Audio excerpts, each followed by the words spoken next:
ভাস্কর্যের পক্ষে যারা ছিলেন তারা শিরকের পক্ষে ছিলেন, ভাস্কর্যের বিপক্ষে যারা ছিলেন তারা তাওহীদের ঝান্ডা সমুন্নত। আবারও বলছি, ভাস্কর্যের পক্ষ বিপক্ষের এই জুলাই বিপ্লবের সঙ্গে গাদ্দারি করবেন না, দোহাই লাগে।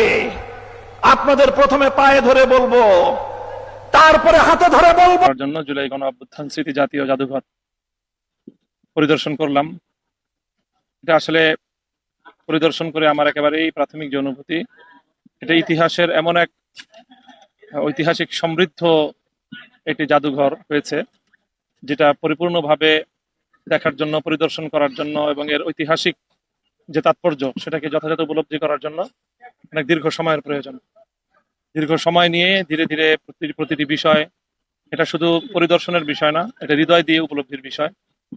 যতটুকু আমরা দেখেছি, আমরা আমাদের সেই দুঃসহ স্মৃতির কথাগুলো আমাদের সামনে ভাস্বর হয়ে উঠেছে, জীবন্ত হয়ে উঠেছে।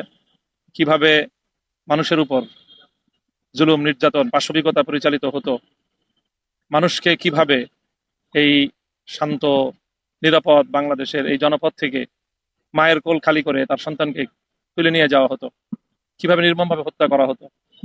নির্মমতার সর্বশেষ যে মানুষকে হত্যার পরেও নিহত লাশের সাথেও যে মর্মান্তিক আচরণ করা হতো, মধ্যযুগ বলতে যে কথা আমরা শুনি, বর্বরতার এক ভয়াল দৃশ্য চিত্রায়িত হয়েছে এই জুলাই স্মৃতি জাতীয় জাদুঘরে। তো আমরা মনে